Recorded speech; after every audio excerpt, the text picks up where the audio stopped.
In Martin Luther King Jr.'s letter from a Birmingham jail, readers are transported back to Birmingham jail in 1963, where Martin Luther King Jr. was held for 11 days for participating in nonviolent demonstrations against segregation. He begins by explaining that the reason he is held here is because injustice exists here, and because of his efforts, he was beginning to be referred to as an extremist. He states, "At first, I was rather disappointed that fellow clergymen would see my nonviolent efforts as those of an extremist. But as I continued to think about the matter, I gradually gained a bit of satisfaction from being considered an extremist.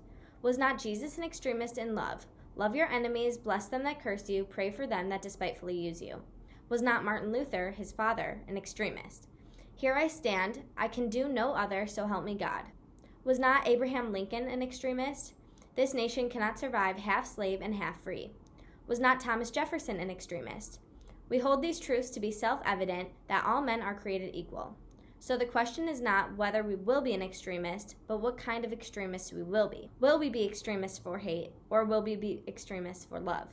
Will we be extremists for the preservation of injustice, or will we be extremists for the cause of justice?" This is an extremely important quote because, as we saw through the course of Martin Luther King Jr.'s leadership, something that he did quite often was take the words and phrases used against him and find other ways to counter that, which in the end would make him stronger and his speeches more inspiring.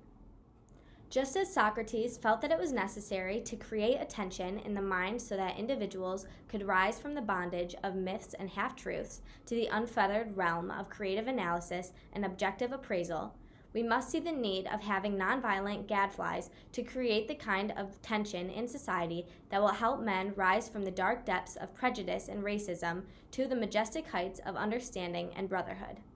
We will reach the goal of freedom in Birmingham and all over the nation because the goal of America is freedom. Abused and scorned though we may be, our destiny is tied up with the destiny of America. Before the Pilgrims landed in Plymouth, we were here. Before the pen of Jefferson scratched across the pages of history the majestic word of the Declaration of Independence, we were here.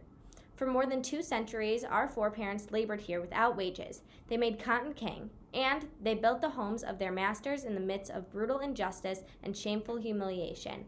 And yet, out of the bottomless vitality, our people continue to thrive and develop.